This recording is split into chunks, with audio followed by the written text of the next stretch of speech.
Okay, so you know how everyone's got like at least one gift card just sitting around? Like maybe it's for a place you never really go to or you just forgot about it. Well, in this deep dive, we're going to talk about how to actually unlock the value in those forgotten gift cards. Yeah, it's wild. Like, if you add it all up, people are literally sitting on hundreds of dollars in unused gift card value. It's like finding buried treasure right in your own wallet, and we're going to show you how to make the most of it. Whether you want to turn it into straight up cash, use it for everyday stuff, or even get into the world of cryptocurrency. Totally. But before we get ahead of ourselves, the first thing we got to do is figure out what we're working with. You got to know the value of those cards because some cards actually go up in value over time. Really? So it's like a built-in hedge against inflation. Yeah. That's awesome. So how do we go about checking those balances? Well, most of the big retailers make it super easy if you're in the US or Canada, places like Walmart, Starbucks, Amazon. You can just check right on their websites. Just grab your card and punch in the number. And for our listeners in Dubai. Same deal there. Big names like Carrefour Mall of the Emirates, Virgin Megastore, they all have online balance checks too. So no excuses. Perfect. So step one is know your numbers. Now let's talk about the fun part, turning these cards into something you can actually use. If you just want cash, what are the best ways to do that? Okay, well, in the US and Canada, there are these online platforms that will actually buy your unwanted gift cards.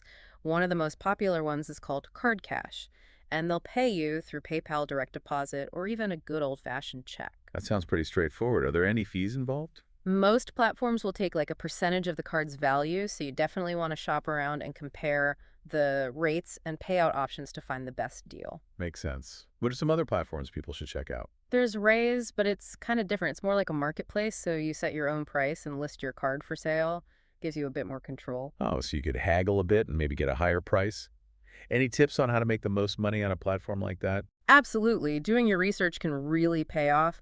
See what similar cards are selling for and make sure to highlight any little perks like free shipping or store credit to make your listings stand out.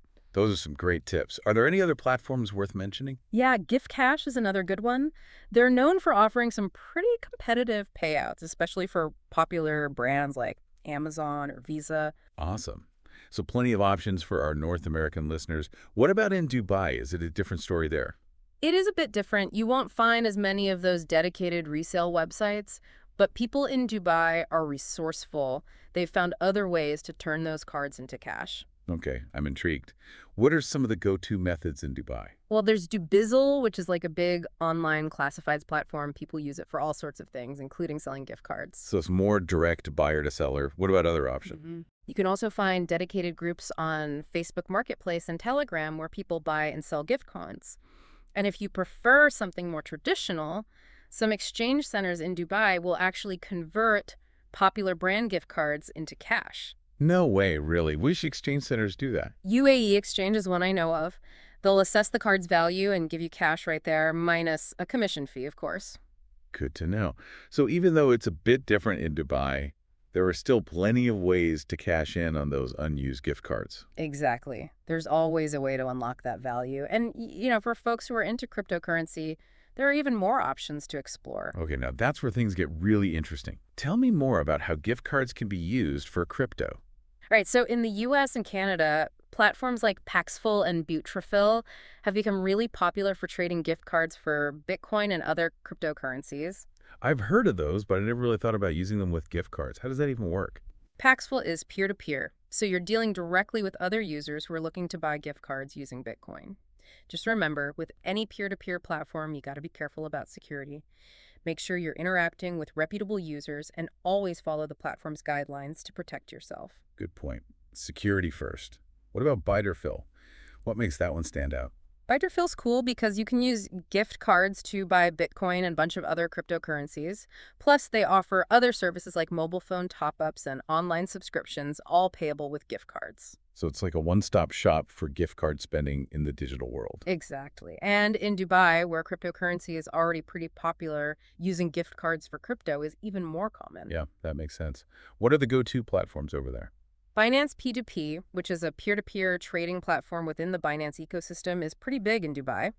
You can find people willing to trade gift cards for USDT, which is a stablecoin pegged to the US dollar. Oh, that's smart. Using a stablecoin to avoid some of the volatility you get with other cryptocurrencies. Any other options in Dubai for using gift cards with crypto? It's kind of like with selling gift cards for cash. You'll find a lot of action happening in those local WhatsApp groups dedicated to crypto and gift card trading. Just do your research and find reputable groups before jumping in. Great advice. So we've covered selling for cash and trading for crypto. Are there any other surprising ways to unlock the value of these gift cards? Here's a little secret a lot of people don't know. You can actually use some gift cards to pay bills or buy everyday essentials.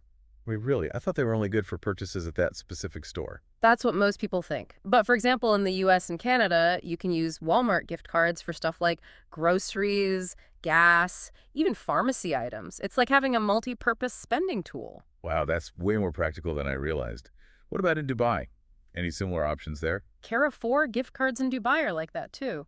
They work for all sorts of purchases, making them a really handy way to manage those daily expenses. That's awesome. So Yeah. instead of thinking of these gift cards as like fun money for a treat, you can actually use them for your regular budgeting and make that money go further. Exactly. It's all about maximizing the value you get. This has been super insightful so far. We've discovered some great ways to put those unused gift cards to good use. Before we move on, do you have any pro tips for people to help them maximize their returns? Definitely.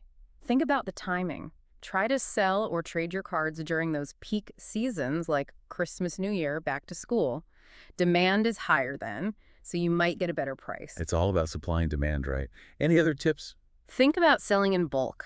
Some platforms give you a better payout if you're selling multiple cards at once. And of course, safety first. Stick to reputable websites and be careful when dealing with individuals, especially for in-person transactions. Excellent advice. We've covered a lot of ground in this first part of our deep dive. Those unused gift cards have way more potential than we think. They really do. It's about looking beyond the plastic and seeing the hidden opportunities. Now, before we wrap up this first part, I want to leave everyone with a question to think about. If we can unlock value from something as simple as unused gift cards, what other underutilized assets or resources are we overlooking in our lives? Ooh, that's a good one. Makes you think about all the hidden potential around us. Welcome back. We've been talking about all the cool ways to unlock the value in those forgotten gift cards. But beyond the practical stuff, there's this whole psychological side to it that's pretty fascinating. Oh, yeah, for sure. It's not just about knowing how to sell or trade them. It's about how we think about value and make decisions. Our brains are wired in some pretty interesting ways. It's like there's this hidden code in our heads that tells us how we should handle money and stuff. Exactly. And once you crack that code, it can be really empowering. For example, have you ever heard of the endowment effect? Yeah, that sounds familiar. Doesn't that have something to do with how we put more value on things just because we own them? That's it. We tend to overvalue things simply because they're ours, even if we don't really use them or wouldn't pay that much to get them again. Okay, I'm starting to see how that plays into the whole gift card thing. We get this card, it feels like it's ours. And suddenly we're like, I can't get rid of this, Yeah. even if it's for a store we never go to. Right. We feel like we're losing something, even though that card is probably just sitting in a drawer somewhere. Recognizing that endowment effect can help us make smarter choices about those gift cards. So it's all about detaching the emotional value from the actual monetary value. Yeah, basically. You got to look at those cards objectively and ask yourself, would I rather have this piece of plastic or the cash I could use for something I actually need or want? That makes a lot of sense. It's like we need to reframe how we think about gift cards. Now, you mentioned something else earlier called mental accounting. What exactly is that, and how does it mess with our gift card habits? Mental accounting is this funny thing our brains do where they categorize money into different mental buckets. Like you've got your bills bucket, your groceries bucket, your fun money bucket, and so on. Oh, yeah, we all do that to some extent. It's just a way to organize our finances, right? It is. But sometimes those mental buckets can lead to some pretty wacky decisions. Like, we might be more willing to spend freely from our fun money bucket, even if it means ignoring our savings bucket. It's all the same money in the end. But our brain creates these imaginary walls. Ah, I see where you're going with this. Gift cards often end up in that fun money category, so we feel less guilty about spending them on stuff we don't really need. Exactly. We might even feel like we have to spend them on something frivolous just because it's gift money, even though it would be way smarter to sell the card or use it for essentials. So how do we break out of those mental accounting traps? By challenging those mental categories. Instead of thinking, I have to spend this gift card on something fun, ask yourself, how can I use this money to reach my financial goals? It's a subtle shift, but it can make a big difference. It's like taking those gift cards out of the fun money jar and putting them in the smart money jar. Exactly. When you become aware of these psychological tricks your brain is playing, you can make much better choices with your gift card funds. This is really eye-opening stuff. It's not just about getting the most money out of those gift cards. It's Yeah. about becoming more aware of how we make financial decisions in general. Definitely. And these insights go way beyond gift cards. These are principles that can help us make smarter money choices in all areas of our lives. Totally agree. Now, before we move on, I want to get your take on the bigger picture here. Yeah. We're focusing on gift cards, but these psychological concepts seem relevant to a lot of other stuff too, don't they? Oh, absolutely. This is way bigger than just a few dollars on a gift card. It's about recognizing patterns in our behavior, understanding why we do the things we do, and using that awareness to make better decisions overall. Whether it's about our finances or relationships or even our health, understanding the psychology behind our choices can be incredibly powerful. It's like peeling back the layers of our own minds and figuring out what makes us tick. I love that analogy. So as we head into the final part of this deep dive, I want to challenge everyone listening to think about these ideas. How can we apply what we've learned to other areas where we might be missing out on value or making choices that don't really align with our goals? That's a great question to ponder. And remember, knowledge is power. The more we understand ourselves and the forces that influence our choices, the better equipped we are to live a life that truly aligns with what we value. I love that. We'll be right back after a quick break to explore some specific examples of how these psychological principles can play out in different areas of our lives. And we'll wrap up our deep dive into turning those unused gift cards into hidden treasures. Welcome back to the deep dive. We've been talking all about those unused gift cards and how to make the most of them. Yeah, and it turns out there's a whole psychological side to it, too. Right, it's like we've unlocked some secrets about how our own minds work. And the cool thing is we can use these insights in other parts of our lives, too. Exactly. So let's get into some specific examples. Remember how we talked about mental accounting and those mental buckets for our money? How can we use that to our advantage when it comes to our finances in general? Well, think about it this way.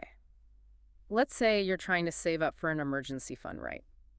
Instead of just having one big savings account, you could open a separate one specifically for emergencies. Oh, I see. So it's like giving those savings a clear purpose. Yep.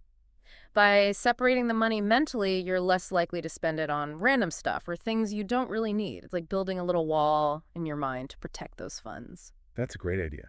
And you can do the same thing for other goals, right? Like saving for a down payment on a house or investing for retirement. Absolutely. The key is to make those mental accounts really distinct and give them a specific job. It's like having different jars for different savings goals. It makes it feel more real and more achievable, too. Now, earlier we were talking about the endowment effect and how we tend to overvalue things we own. Any tips on how to use that knowledge to make smarter decisions?